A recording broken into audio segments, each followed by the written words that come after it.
భవిష్యత్ ఎర్ర జెండాలదే. CPM all India party కార్యదర్శి, జాతీయ ప్రధాన కార్యదర్శి అన్న మాటలు ఇవి. ఏప్రిల్ 2 నుంచి 6వ తారీఖు దాకా, ఏప్రిల్ 2 నుంచి 6వ తారీఖు దాకా 5 రోజుల పాటు సిపిఎం జాతీయ మహాసభలు మదురైలో జరిగినాయి. ఈ మదురైలో జరిగినటువంటి దాంట్లో వాళ్ళు all India committee all India మహాసభ బేబీని ఆల్ ఇండియా పార్టీ జాతీయ ప్రధాన కార్యదర్శిగా ఎన్నుకున్నారు. మాజీ జాతీయ ప్రధాన కార్యదర్శి సీతారాం యెచూరి అస్వస్థత కారణంగా చనిపోయిన తర్వాత కొంతకాలం ఆ బాధ్యతల్ని మాజీ ప్రధాన కార్యదర్శి ప్రకాష్ కరత్ నిర్వర్తించారు. ఆ పార్టీలో పోలిట్ బ్యూరోలో ఉన్న వాళ్ళందరూ కూడా మనం అనుకోవటానికి జాతీయ ప్రధాన కార్యదర్శి చేసే అవకాశం ఉన్నటువంటి అర్హత కలిగినటువంటి వాళ్ళుగా మనం చెప్పవచ్చు. ఎందుకంటే సుదీర్ఘంగా 2 దశాబ్దాలు, 3 దశాబ్దాలు, 4-5 దశాబ్దాలకు పైగా రాజకీయ జీవితం ఉన్న వాళ్ళే పోలిట్ బ్యూరోలకు వెళ్ళేటువంటి నేపథ్యాన్ని మనం చూస్తూ ఉన్నాం. సో ఆ విధంగా చూసినప్పుడు MA Baby all India party, CPM all India party secretary అయ్యారు. సో ఆ విధంగా ఆయన జాతీయ రాజకీయాల్లో తనదైన ముద్రని వేశారనేది మనం చెప్పక తప్పదు. ఎంఏ బేబీ సిపిఎం జాతీయ ప్రధాన కార్యదర్శి, ఇప్పుడు మనకు దేశవ్యాప్తంగా వినిపిస్తున్నటువంటి పేరు ఎంఏ బేబీ మరియం అలెగ్జాండర్ బేబీ. తన పూర్తి పేరు మరియం అలెగ్జాండర్ బేబీ. 1954 ఏప్రిల్ 5న కొల్లాంలోని ప్రాక్కులాంలో పిఎం అలెగ్జాండర్, లిల్లీ అలెగ్జాండర్ దంపతులకు జన్మించారు. విద్యార్థి రాజకీయాల్లో ప్రవేశించి student federation of India SFI Kerala రాష్ట్ర అధ్యక్షుడిగా, అనంతరం జాతీయ అధ్యక్షుడిగా పనిచేశారు. కొల్లాం ఎస్ఎస్ కళాశాలలో BA పొలిటికల్ సైన్స్ చదువుకున్నారు. దాని తర్వాత పుస్తక పఠనంలో, చర్చల్లో పాల్గొనడం ఆయన అభిరుచులు. దీంతో తరచూ వ్యాసరచన పోటీలు, వక్తృత్వ పోటీల్లో పాల్గొంటూ తనదైన గుర్తింపును తెచ్చుకున్నారు. 1987లో democratic youth federation of India DYFIకు జాతీయ అధ్యక్షుడిగా పనిచేశారు. దాని తర్వాత 1989లో CPIM కేంద్ర కమిటీ సభ్యుడిగా ఎంపికయ్యారు. 32 ఏళ్లకే రాజ్యసభ సభ్యుడిగా ఎంపికయ్యారు. ఇది మరియం అలెగ్జాండర్ బేబీ సిపిఎం జాతీయ ప్రధాన కార్యదర్శి సంబంధించినటువంటి మెయిన్ పాయింట్స్, ముఖ్యమైన అంశాలు.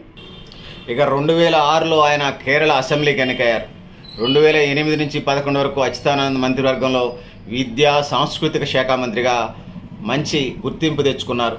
పార్టీయేతర వర్గాలను సైతం తన పనితీరుతో ఆకట్టుకున్నారు.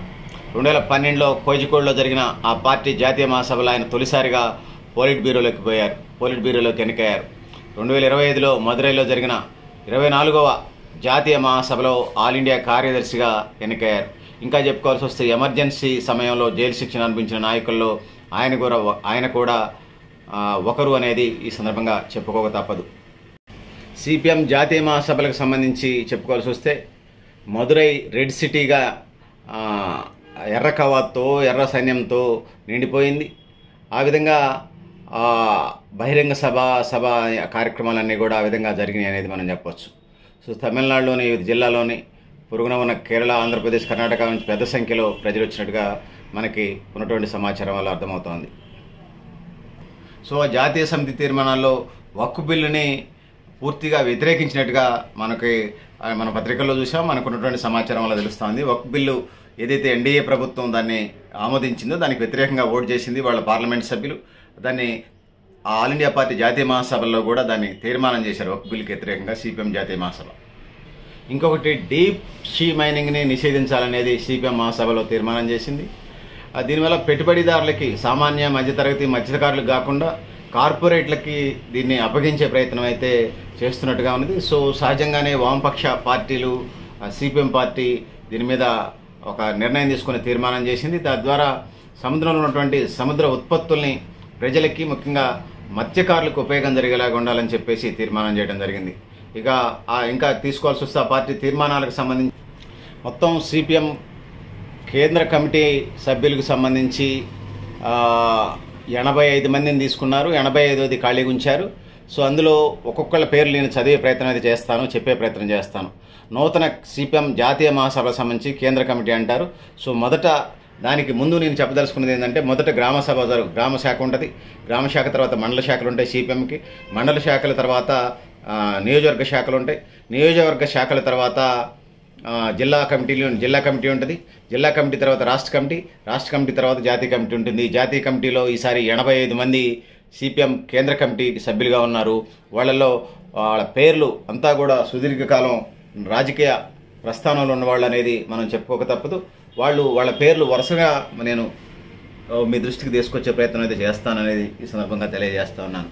సోదరులారా, సోదరీమణులారా, ఏదైతే ఉన్నదో మొదటి ఒకటి నూతన కేంద్ర కమిటీ సభ్యులు పేర్లు చెప్పే ప్రయత్నం చేస్తాను. ఇందులో ఒకటి పినరయి విజయన్, 2 బివి రాఘవులు, 3 MA Baby all India party secretary, 4 Tapas Sen, 5 Nilotpal Basu, 6 MD Salim, 7 Vijayaraghavan, 8 Ashok Dhawale, 9 Ramachandra Dom, 10 MV Govindan master, 11 V Srinivasa Rao, ఇతను ఆంధ్రప్రదేశ్ సంబంధించినటువంటి రాష్ట్ర కార్యదర్శి, 12 సుప్రకాష్ తాలూక్దార్, 13 ఇష్కూర్ రెహమాన్, 14 లల్లన్ చౌదరి, 15 అవధేష్ కుమార్, 16 ప్రకాష్ విప్లవ్, 17 మహమ్మద్ యూసుఫ్ తరగామి, 18 పీకే శ్రీమతి మహిళా కోటా కింద వస్తున్నారు, 19 ఈపీ జయరాజన్, 20 థామస్ ఐజాక్, 21 కేకే శైలజ మహిళా విభాగం నుంచి, 22 Elamaram Kareem, 23 K Radhakrishnan, 24 KM Gopalan, 25 P Rajeev, 26 Sathidevi P Sathidevi మహిళా కోట, 27 సిఎస్ సుజాత, అదేవిధంగా 28 జస్పిందర్ సింగ్, 29 సుఖ్వీందర్ సింగ్ పేకో, 30 అమ్రారాం, 31 కె బాలకృష్ణన్, 32 యు వాసుకి మహిళ, 33 పి సంపత్, 34 పి షణ్ముగం, 35 తమ్మినేని వీరభద్రం మాజీ సిపిఎం రాష్ట్ర ప్రధాన కార్యదర్శి, 36 జితేంద్ర చౌదరి, 37 హీరాలాల్ యాదవ్, 38 శ్రీధర్ భట్టాచార్య, 39 సుజన్ చక్రవర్తి, 40 అబ్బాస్ రే చౌదరి, 41 షమీం లహరి, 42 షమీల్ డే, 43 డెబ్లినా హెబ్రామ్, 43 డెబ్లినా హెబ్రామ్, 44 కె హేమలత మహిళా విభాగం నుంచి, 45 రాజేంద్ర శర్మ, 46 ఎస్ పుణ్యవతి మహిళా కోట, 47 మురళీధరన్, 48 అరుణ్ కుమార్, 49 విజు కృష్ణన్, 50 మరియం దావలే మహిళా విభాగం నుంచి, 51 ఈఆర్ సింధు మహిళా విభాగం, 52 ఆర్ కరుమలయన్, 53 కెఎస్ మహేష్, 54 విక్రమ్ సింగ్. ఈ 54 మంది పాత వాళ్ళు నూతన కమిటీ సభ్యులు. మొత్తం 85 మందికి వీళ్ళు 54 మంది పాత వాళ్ళని రెన్యువల్ చేశారు. ఈ కొత్త వాళ్ళకి సంబంధించి వచ్చినప్పుడు మొత్తం 85 మందికి 84 పేర్లు అనౌన్స్ చేశారు. ఇంకొక పేరు అనౌన్స్ చేయాల్సింది ఉంది. మొత్తం 84లో 85 ఓవరాల్గా ఒకటి ఖాళీ ఉంచారు. ఈ 84 అనౌన్స్ చేశారు. 84కి 54 మంది పాత వాళ్ళు కేంద్ర కమిటీ సభ్యులు ఎన్నికయ్యారు. 30 మంది కొత్త వాళ్ళని తీసుకున్నారు. వీళ్ళల్లో ఈ నూతన సభ్యులకు సంబంధించి కొత్త వాళ్ళకి సంబంధించి వచ్చినప్పుడు నూతన సభ్యులు 55 Anurag Saxena, 56 HI Bhat, 57 Premchand, 58 Sanjay Chauhan, 59 K Prakash, 60 TP Ramakrishnan, 61 Puthalath Dineshan, 62 Saleekha మహిళా విభాగం, 63 అజిత్ నవలే, 64 వినోద్ నికోల్, 65 సురేష్ పాణిగ్రహి, 66 కిషన్ ఫరీక్, 67 ఎన్ గుణశేఖర, 68 జాన్ వెస్లీ తెలంగాణ రాష్ట్ర కార్యదర్శి, 69 ఎస్ వీరయ్య రాష్ట్ర సెక్రటరియట్ మెంబరు, 70 దేవభద్ర ఘోష్, 71 సయ్యద్ హుషేన్, 72 కన్నోయన్ ఘోష్ మహిళా విభాగం, 73 మీనాక్షి ముఖర్జీ మహిళా విభాగం, 74 సమన్ పాఠక్, 75 మానేక్ డే, 76 నరేష్ జమాటియా, 77 రతన్ భౌమిక్, 78 కృష్ణరక్షిత్ మహిళా విభాగం, 79 లోక్నాథం, 80 కె బాలభారతి మహిళా విభాగం, 81 డి రమాదేవి మహిళా విభాగం, 82 టి జ్యోతి మహిళా విభాగం, 83 రాజేంద్ర సింగ్ వేగి, 84 సాయిబాబా. దాంతో పాటు 85 ఖాళీగా ఉంచారు. ఇది సిపిఎం నూతన కేంద్ర కమిటీ ఏదైతే ఉందో 24వ జాతీయ మహాసభలో 85 మందితోని కేంద్ర కమిటీని ఎంచుకున్నారు. ఈ నూతన కేంద్ర కమిటీలో ఎంఏ బేబీ జాతీయ ప్రధాన కార్యదర్శిగా, 18 మంది సభ్యులు, 18 మంది పోలిట్ బ్యూరో సభ్యులుగా, కేంద్ర కమిటీ సభ్యులు 20% మంది మహిళల్ని కేటాయిస్తూ మొత్తం 85 మంది సభ్యులతోని 30 మంది కొత్త వారితోనే ఒక స్థానం ఖాళీ ఉంచి ఈ యొక్క మహాసభలో 24వ జాతీయ మహాసభలో సిపిఎం కేంద్ర కమిటీని అనౌన్స్ చేయడం జరిగింది. సోదరులారా, సోదరీమణులారా, తెలంగాణలో తెలంగాణ నుంచి కేంద్ర కమిటీలో తమ్మినేని వీరభద్రం, జాన్ వెస్లీ రాష్ట్ర ప్రధాన కార్యదర్శి, ఎస్ వీరయ్య, టి జ్యోతి వీళ్ళని కేంద్ర కమిటీలోకి తీసుకోవడం జరిగిందనేది తెలియజేస్తా ఉన్నాను.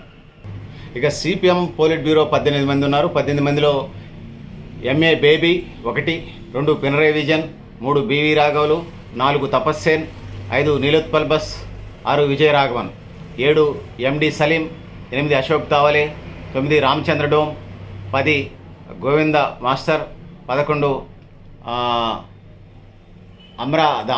అమ్రారాం, 12 విజు కృష్ణన్, 13 మరియం తాకరే, 13 కె బాలకృష్ణన్, 14 యు వాస్కి, 15 జితేంద్ర చౌదరి, శ్రీదీప్ భట్టాచార్య, అరుణ్ కుమార్.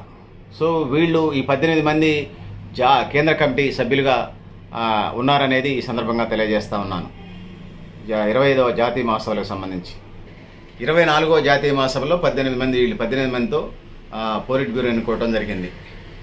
24వ జాతీయ మహాసభలు మదురైలో జరిగినాయి. సిపిఎం జాతీయ ప్రధాన కార్యదర్శి మరియం బేబీ క్యూబా, ఉత్తర కొరియా, చైనా తదితర దేశాల్లో కమ్యూనిస్టు పరిపాలన ఎలా ఉన్నది, మనం భవిష్యత్తులో ఎలా ఉండబోతున్నాం అనేది దిశాదశ నిర్దేశం చేశారు. శ్రీలంకలో వామపక్ష అధికారంలోకి వచ్చిన తర్వాత ఉన్నటువంటి పరిస్థితుల్ని ప్రస్తావించారు. పెట్టుబడిదారీ సమాజానికి మనం ఎలా ఎదుర్కోవాలి అనేది వివరించి ప్రస్తావించారు. అదే సమయంలో కమ్యూనిస్టు ఉద్యమంలో బలహీనతలను కూడా ఆయన ప్రస్తావించారు. ఈ మాటలు మన దేశం మనం చెప్తున్నామంటే దీని అర్థం అంతా బాగుందని కాదు. భారతదేశంలో కమ్యూనిస్టు ఉద్యమం మరింత కొన్ని సంవత్సరాలు బలహీనపడింది అనేది, ఎదురుదెబ్బలు తగిలాయి అనేది మనం అర్థం చేసుకోవాల్సిన అవసరం ఉందనేది ఈ సందర్భంగా ఆయన ప్రస్తావించారు. కేరళలో వరుస ఎన్నికల్లో గెలిచి చరిత్ర సృష్టించిన అదే సమయంలో బెంగాల్, త్రిపుర రాష్ట్రాలు ఎదురుదెబ్బలు తగిలాయి అనేది మనం మర్చిపోవద్దని కొత్త జాతీయ ప్రధాన కార్యదర్శి ఈ సందర్భంగా ప్రస్తావించారు. సో ఇది 24వ జాతీయ మహాసభలు ఏదైతే ఉన్నాయో, సో ప్రజలను సంఘటితం చేసి మతతత్వ పార్టీలని ఎన్డీఏ కూటమిని ఎదుర్కోవాల్సిన అవసరం ఉందనేది, వామపక్ష లౌకిక శక్తుల్ని కలిసి పనిచేసి దేశ పునర్నిర్మాణం చేయాలని చెప్పేసి ఈ సందర్భంగా ప్రస్తావించడం జరిగింది. సో సీతారాం యేచూరి, కొడియేరి బాలకృష్ణన్, బుద్ధదేవ్ భట్టాచార్యులు మరణం తీరని లోటని ఈ సందర్భంగా ప్రస్తావన జరిగింది జాతీయ మహాసభలో, ఆ యొక్క డెలిగేట్ మహాసభతో కూడా బహిరంగ సభలో. సో ఇది పరిస్థితి. సో చాలామంది ఏజ్ ఫ్యాక్ట్స్ రీత్యా సిపిఎం లీడర్స్ రిలీవ్ అయిన సందర్భాన్ని మనం చూసామని తెలియజేస్తా ఉన్నాను. పెద్దలారా, మిత్రులారా, మీరు కూడా మేము ఏ అభిప్రాయాలు కామెంట్ బాక్స్లో తెలియజేస్తూ నేను గరిడేపల్లి సత్యనారాయణ, వీరక్ష ఆర్గనైజేషన్.